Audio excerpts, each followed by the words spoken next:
These have already been discussed. They are 1. The appearance of knowing. This knowing refers to worldly knowledge and skill in debate. It includes science, technology, and all kinds of professions. Because you have produced false knowledge and views, you give rise to the appearance of knowing. This falseness continues to arise without respite and brings about the second of the discourse appearances. 2. The appearance of continuity. It never stops. The appearance of knowing is the second knot, and the appearance of continuity is the third knot. 3. The appearance of grasping. You give rise to attachments. 4. The appearance of assigning names. 5. The appearance of the production of karma. 6. The appearance of karmic-bound suffering. These 4 represent the last 3 knots. Sutra, it is just like strange flowers appearing when your eyes grow weary of staring. They arise at random without any cause within the tranquil essential brightness. Commentary, it is just like strange flowers appearing when your eyes grow weary of staring. This is like the passage earlier in the sutra. He stares into emptiness and after a long time gets weary. When he gets weary, he sees strange flowers in emptiness. So, too, here they arise at random without any cause within the tranquil, essential brightness. For no reason at all, they appear haphazardly in the nature of the treasury of the thirsty one. Sutra, everything in the world, the mountains, the rivers, and the great earth, as well as birth, death, and nirvana, is all just a strange weariness, the upside-down appearance of flowers. Commentary, it is not only the 3 subtle and 6 coarse appearances that arise because the eyes grow weary from long staring, so that they begin to see the appearance of flowers in emptiness. Everything in the world, the empty universe, that is not just our world, but all worlds without empty space and the Dharma Realm, the mountains, the rivers, and the great earth, as well as birth, death, and nirvana, is all just a strange weariness. They all exist because the eyes, as it were, have stared for a long time and become weary. They all come about through the same kind of circumstances as the eyes staring. They are the upside-down appearance of flowers. Originally, there were no flowers in space. All these things are like the upside-down appearance of flowers. So the Buddha's principle here is, do you know where everything in the world came from? Everything arises from living beings' ignorance. That one unenlightened thought produces the 3 subtle appearances. Experiencing states becomes the conditions from which 6 coarse appearances arise. Sutra. Ananda said, this weariness is the same as the knots. How do we untie them? Commentary. Having heard the Buddha's explanation, Ananda said, this weariness is the same as the knots. This fatigue which comes from overexertion isn't the same as the knots. How do we untie them? How do we get rid of them? How can we make them go away so that we can return to our original phase? How can we get back to our inherent nature of the treasury of the thirsty one? Sutra. The thirsty one took hold of the knotted cloth and pulled on its left end and asked Ananda, is this the way to untie it? No, word or not one. Then, with his hand, he pulled on the right end and again asked Ananda, is this the way to untie it? No, word or not one. Commentary. The thirsty one uses an analogy to cause Ananda to understand for himself how to untie the knots, which are identical with the weariness that comes from overexertion. The thirsty one took hold of the knotted cloth and pulled on its left end. He took up the jeweled embroidered cloth which he had knotted and pulled its end to the left. At the same time he asked Ananda, "Is this the way to untie it? Is this how you get it undone?" Ananda answered, "No, word honored one." Then with his hand he pulled on the right end and again asked Ananda, "Is this the way to untie it? Can I get the knots undone this way? Have the knots loosened now?" "No, won't honored one. They haven't come loose. If you just pull on them, they won't come untied." Ananda replied. Sutra. The Buddha said to Ananda, "Now I have pulled on the left and right ends of the cloth and still have not been able to undo the knots. What method do you propose for untying them?"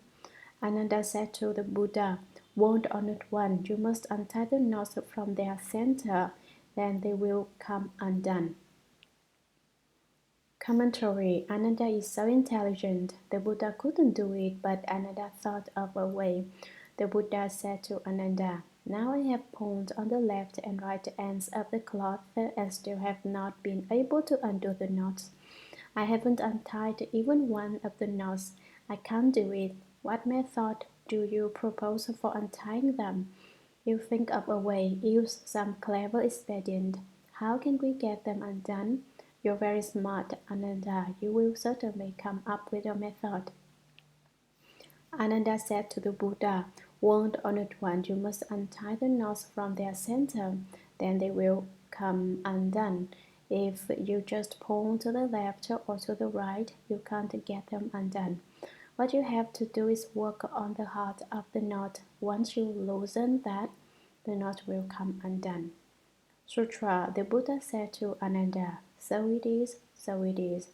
If you want to get them undone, you have to untie them from the center." Commentary. The Buddha's reply is, "You are truly intelligent, Ananda, aren't you? So it is, so it is. That's what you do. You figured it out. I couldn't think of how to do it, and you came up with this wonderful method." He expresses his approval. "Right, correct. Now I understand. If you want to get them undone, you have to untie them from the center. So you aren't just well educated, you are fundamentally intelligent." Sutra. Ananda. The Buddha Dharma I explained arises from causes and conditions, but that is not to grasp at the mixing and uniting the cause appearances in the world. The thus can one understands all worldly and world transcending dharmas and knows their fundamental causes that and what conditions bring them into being. Commentary. Ananda, the Buddha Dharma I explained arises from causes and conditions, but that is not to grasp at the mixing and uniting of cause appearances in the world. It's not that I'm referring to the cause appearances that anyone can see. I, the thirst can one understands all worldly and world transcending dharmas. World dramas refers to the defined and defined dramas and in the six common realms of rebirth. World transcending dramas refers to the pure dramas found in the four sagely Dharma realms. I know their fundamental causes and what conditions bring them into being. I know the basic source of these dharmas and how they are caught with conditions. Sutra. This is so to the extent that I know how many drops of rain fall in as many walls away from here as there are dust-motes in the Ganges. The same is true for all the things you can see. Why the pine is straight, why the brambles are twisted, why the gulls are white, why the crow is black. I understand the reasons.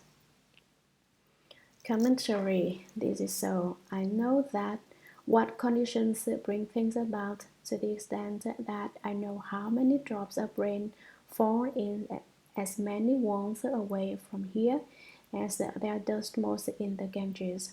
I know what the conditions are in walls infinitely far away and in all the walls in between.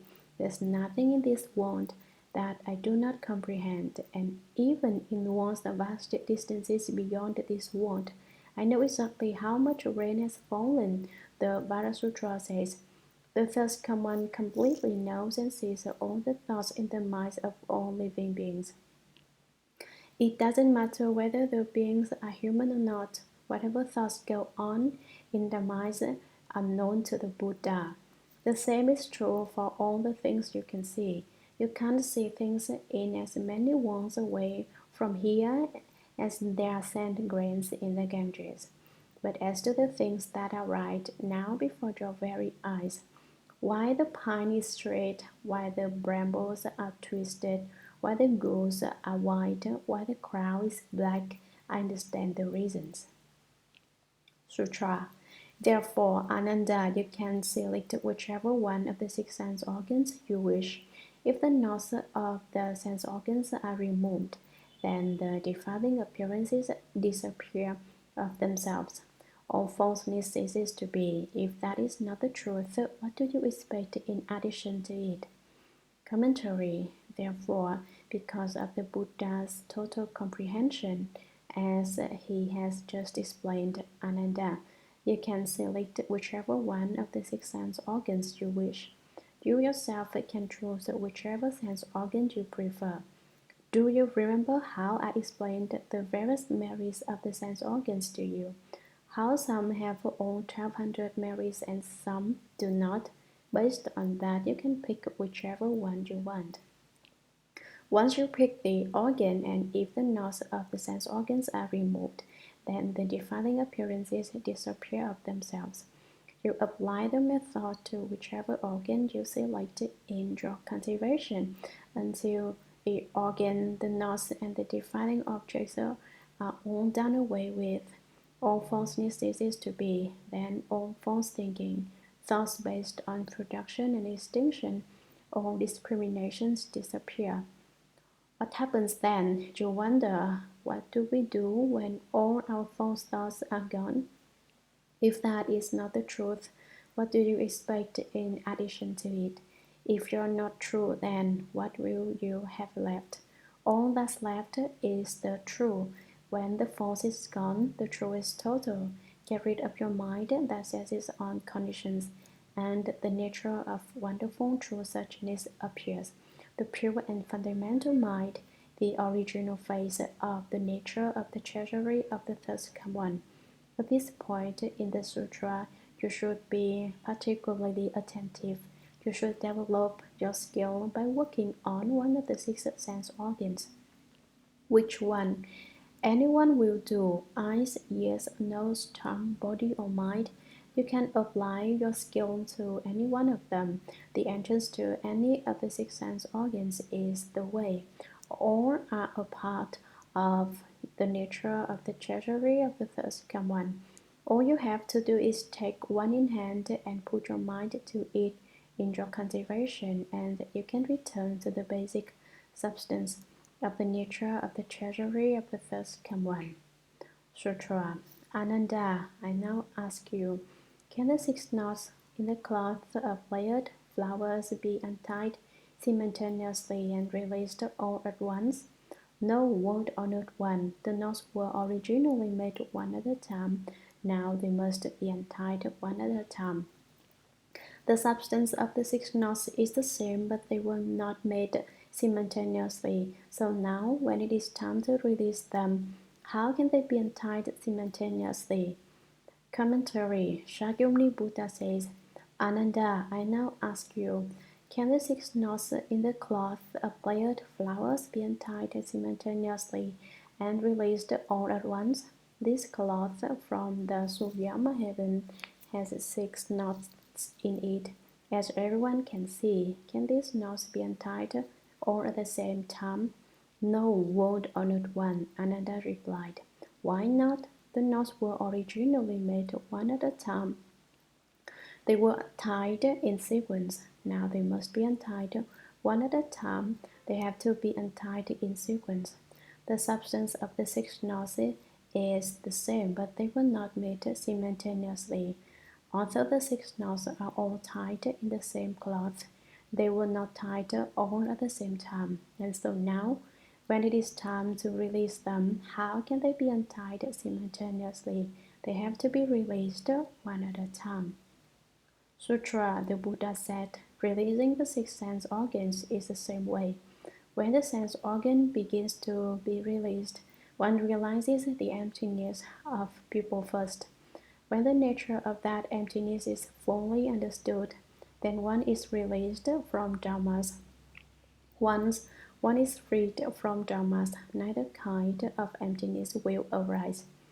Commentary: the Buddha said, releasing the six sense organs is the same way. The principle is the same as the principle for untying the six knots. You release the sense organs one by one. You can't work on them all at once. When the sense organ begins to be released, that is the organ you have chosen to cultivate to perfect penetration. One realizes the emptiness of pupil first. With the emptiness of pupil, there is no attachment to self. There are no kinds of attachment to self: innate attachment to self, differentiated attachment to self. At this point, both these attachments are finished. When the nature of that emptiness is fully understood, when the emptiness of pupil is fully perfected, then one is released from dharmas. Then dharmas are also empty. One is liberated from the two kinds of attachments to dharmas: innate attachment to dharma, differentiated attachment to dharmas. Once one is freed from dharmas, neither kind of emptiness will arise.